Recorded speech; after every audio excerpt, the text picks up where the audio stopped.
दोस्तों रोटी पर नाम लिख करके आप कुत्ते को खिला सकते हैं, यानी कि शत्रु का नाम रोटी पर लिखें और उसे कुत्ते को खिला दें। किस दिन खिलाना है, कैसे खिलाना है, यदि आप चाहते हैं कि आपके शत्रु आपको परेशान नहीं करे और चारों तरफ से आपको शत्रु ने घेर लिया है, अब आप चाहकर भी कुछ नहीं कर पा रहे हैं, यानी कि शत्रु का आप चाहकर भी कुछ भी नहीं कर पा रहे हैं, शत्रु का कुछ बिगाड़ नहीं पा रहे हैं, लेकिन शत्रु आपका जरूर बिगाड़ रहा है। शत्रु आपकी हर स्थिति को कमजोर कर रहा है, आपको पैसे से बर्बाद कर रहा है, आप पर झूठा कोर्ट कचहरी का केस कर दिया है, आपकी दुकान हड़पना चाहता है, आपकी प्रॉपर्टी हड़पना चाहता है, आपकी जायदाद लूटना चाहता है। शत्रु ये जो कार्य कर रहा है, ये सारे जो हैं शत्रु आपको बर्बाद करने की कोशिश कर रहा है और आपको लगता है कि यार मैं तो बर्बाद हो चुका हूं और ये मेरे को शत्रु और ज्यादा बर्बाद कर देंगे और इनसे बचने का कोई मुझे उपाय पता नहीं है। तो दोस्तों ये 2 पैसे का उपाय मैंने आपको बताया, लेकिन इतना सटीक और सरल है कि इसको आपने कर लिया तो दोस्तों यकीन मानिए आपके जीवन से वो शत्रु हमेशा हमेशा के लिए दूर हो जाएगा। अब दोस्तों कैसे, किस दिन इस उपाय को करना है, कब करना है, कैसे करना है, तो पूरा इस वीडियो में आप जानिए। दोस्तों इस उपाय को जो करने का दिन है वो है दोस्तों विशेषकर शनिवार, लेकिन शनिवार के साथ साथ इस उपाय को मंगलवार के दिन और अमावस्या के दिन और पूर्णिमा के दिन भी किया जाता है। यानी कि मंगलवार को आप कर सकते हैं, बुधवार को कर सकते हैं। देखिए बुधवार जो ऐसा वार होता है जिस दिन इस उपाय को आराम से किया जा सकता है, या फिर आप गुरुवार के दिन भी कर सकते हैं, और यदि आप शनिवार के दिन करेंगे तब भी बढ़िया है। ठीक है। और दोस्तों कुत्ता कैसा होना चाहिए, जो कुत्ता जो डॉगी है वो दोस्तों काला होना चाहिए। एक बात का ध्यान रखें, विशेष ध्यान रखें कि काले कुत्ते को ही आपको ये खिलाना है, और जो दूसरे रंग के कुत्ते होते हैं सफेद या फिर जो बादामी कुत्ता, इसको नहीं खिलाना। आपको केवल किसको खिलाना है, काले कुत्ते को खिलाना है। अब रोटी किस तरह से बनानी है, रोटी बनाने का भी दोस्तों एक तरीका है ना। ये अपन जो नॉर्मल रोटी खाते हैं ना वैसी रोटी नहीं बनाएंगे, इसमें कुछ विशेष रूप से हम रोटी यहाँ पर बनाएंगे। देखिए आपको कुत्ते को खिलाने के लिए आपको क्या करना पड़ेगा। सबसे पहले तो आप सुबह सुबह नहा धो लें, नहा धोने के बाद पाठ पूजा करें। पाठ पूजा करने के बाद जब आप रोटी बनाएंगे घर में, तो रोटी को आप गेहूं की रोटी बनाएं। गेहूं की रोटी को आप एक तरफ से सेकेंगे। ठीक है दोस्तों, क्या करेंगे, उस रोटी को एक तरफ से सेकेंगे। अब यदि दोस्तों आपके घर में ऐसी परेशानी चल रही है कि आपके गुप्त शत्रु इतने ज्यादा हावी हो रहे हैं आप पर कि आपको पता ही नहीं लग रहा कि यार मेरा शत्रु कौन है, और आपके परिवार के सदस्य की तबियत अचानक से खराब हो रही है। अब होता ना ऐसा कि अचानक से यार आपके परिवार के सदस्य की तबियत खराब हो गई, अचानक से जो है उसका जो है उसको हॉस्पिटल ले जाना पड़ा, या फिर हो सकता है कि आपका परिवार जो है अच्छा तरह खेल रहा था, एकदम से उनमें लड़ाई झगड़े हो गए, मनमुटाव हो गया, है ना। इस तरह से परिवार में पारिवारिक कलह चल रहा है। तो यदि ऐसा हो रहा है तो फिर आपको निश्चित रूप से इस प्रयोग को करना चाहिए उस व्यक्ति के ऊपर जो कि आपके परिवार में है। यानी कि ऐसा व्यक्ति जो पहले तो पागल नहीं था लेकिन अब अचानक से वो पागल हो गया है। ठीक है। और वो सबसे लड़ाई झगड़े करता है, उसकी दिमाग की स्थिति सही नहीं है, उसको नींद नहीं आती, उसको बहुत ज्यादा डिप्रेशन रहता है।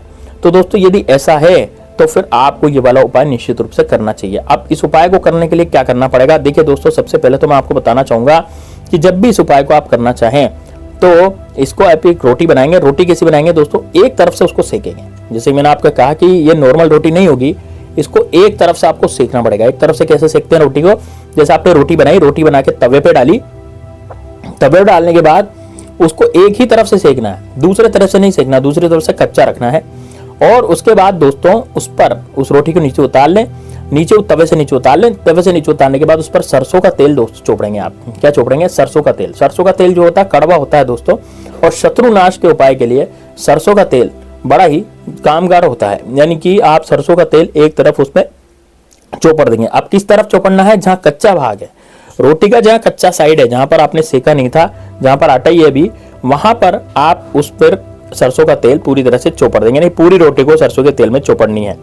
अब पूरी रोटी पर सरसों का तेल लगाने के बाद आपको क्या करना है, आपको लाना है दोस्तों कोयला या काजल। ठीक है, वैसे तो कोयला ला सकते हैं, और दोस्तों कोयले से आपको नाम लिखना है। अब दोस्तों देखिए कोयले से नाम रोटी पर कैसे लिखेंगे, तो रोटी के उस साइड पर नाम लिखना है जिधर रोटी सिक गई है।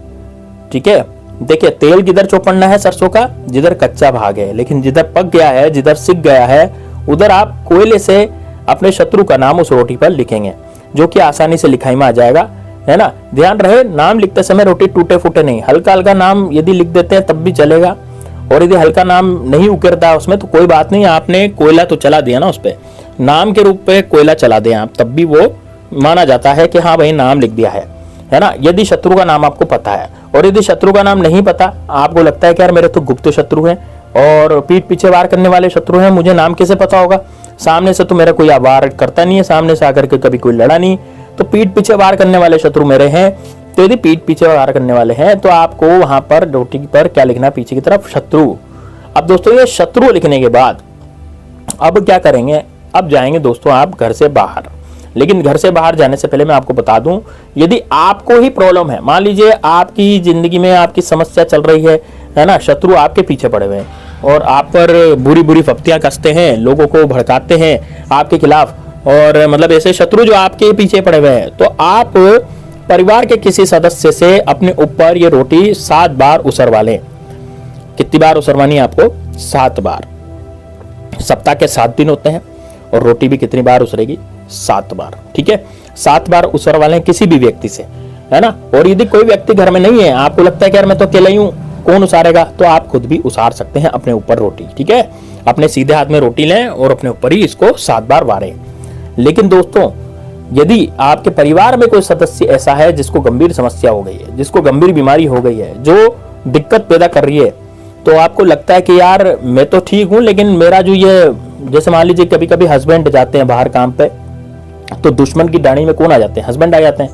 भाई महिलाएं तो घर में रहती है, लेकिन हस्बैंड रहता है बाहर। अब बाहर रहता है तो नजर उसी को लगेगी ना, और उसी के पीछे शत्रु पड़ेंगे।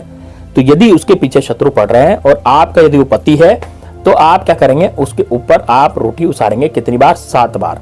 और ये कब करना है काम? मैंने आपको दिन बता दिया। मंगलवार के दिन कर सकते हैं, बुधवार, गुरुवार, या फिर आप शनिवार के दिन कर सकते हैं। अमावस्या है तो सबसे ही बढ़िया।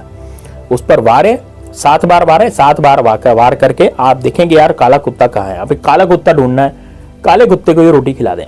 देखिए कई लोग काला कुत्ता पालते भी हैं, तो जिनके घर में काला कुत्ता पाला जाता है ना, उसको भी आप खिला सकते हैं। ऐसा नहीं है कि भाई आपको आवारा कुत्ता ही देखना पड़ेगा, ऐसा नहीं है। आप किसी भी कुत्ते को, किसी भी डॉगी को आराम से खिला सकते हैं जो काले रंग का है। ठीक है, चाहे वो किसी ने पाल रखा हो, चाहे आपको ऐसे सड़क पे मिल गया हो, है ना, तो उसको रोटी खिला दें। रोटी खिलाते समय आप वहीं खड़े रहें। रोटी खिलाते समय आपको वहीं खड़े रहना है जब तक वो कुत्ता पूरी रोटी नहीं खा लेता। तब रोटी खाते खाते आपको मन में एक बात बोलनी है कि हे भैरव महाराज, ये कुत्ता आपकी सवारी है और आपके वाहन को मैंने ये भोजन दिया है और मेरे शत्रु का नाम भी इसमें है, तो आपसे हम अर्जी लगाते हैं कि मेरे शत्रु हमेशा हमेशा के लिए खत्म हो जाए। जिसका नाम मैंने लिखा है वो पूरी तरह से बर्बाद हो जाए। मेरा शत्रु मुझसे शत्रुता बिल्कुल भी न करे और मुझ पर किया कराया बिल्कुल भी न करवाए। यानी कि मैं शत्रुओं से बिल्कुल निजात चाहता हूं और जिनका नाम मैंने लिख रखा है उनसे बिल्कुल मैं निजात पाना चाहता हूं। बस इतना आपको बोलना है। जितना ही ऐसे बोलेंगे तो बोलते ही आपके जीवन से शत्रु नाम की बीमारी हमेशा हमेशा के लिए खत्म हो जाएगी। तो दोस्तों उसको जरूर कर लीजिएगा। चलिए मिलते हैं नेक्स्ट वीडियो में, तब के लिए जय श्री राम, जय बागेश्वर धाम सरकार, हर हर महादेव।